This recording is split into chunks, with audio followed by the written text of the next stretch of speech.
we simply are requesting authority to pursue the acquisition of the easement rights necessary to reopen the walkway as a pedestrian walkway. And part of that procedure is for the council to declare its intention to appropriate this property if necessary. It doesn't require appropriations, if it authorizes us to proceed in that direction. Now, there's been a lot of allegation that the reopening of the walkway would cause certain problems, certain dangers, certain liabilities to arise. One of those is that the existence of potential criminal activity or malicious mischief going on. There's really no empirical evidence that I can see at this point that reopening the walkway would change any of the hazards or irritations that go along with neighborhood life, as opposed to what it was during the first 9 years of its existence. And to that point, I would point out that it's been alleged that many police reports have been filed due to malicious mischief going on in this walkway.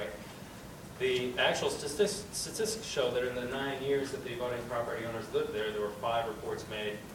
Since the abutting property owners closed the walkway, we've had 16 police reports made.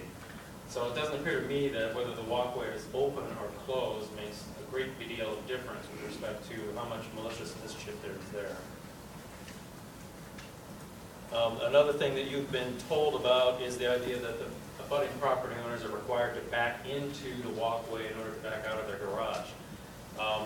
This graphic depicts the turning radius of a 2006 Toyota Sienna, which is 18.4 feet. You'll see by the diagram, and unfortunately I don't have this in paper for you, but you'll see by this diagram that the amount of space that the abutting property owners claim they have, the amount of clearance, which is 19.3 feet, is actually larger than the turning radius of the car that they've demonstrated their problems with. So again, this problem or this liability that arises or is alleged to arise, to my mind, has not been shown by empirical evidence. Now, another allegation has been made to you that the city has never taken the step to try to resolve this issue. I just want to make clear that the city has always been ready to discuss alternatives to the procedures that we're asking you to approve tonight. We've always been attempting to come to some sort of resolution that meets the needs of all the parties involved. On May 5, 2010, the city called a meeting with the property owners and attempted to offer suggestions on how to resolve the issues. We got nowhere at that time. On June 1st, there was a written proposal from the prior Law Director, Harrington, and I believe that's in the package that's on your desk.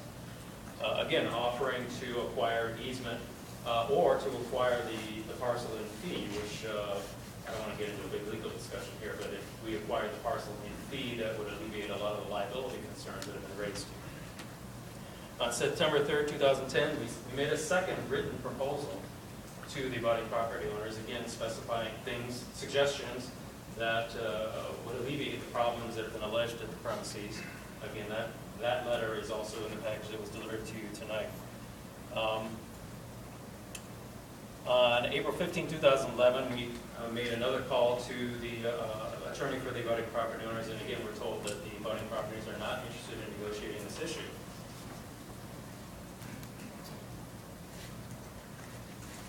And of course,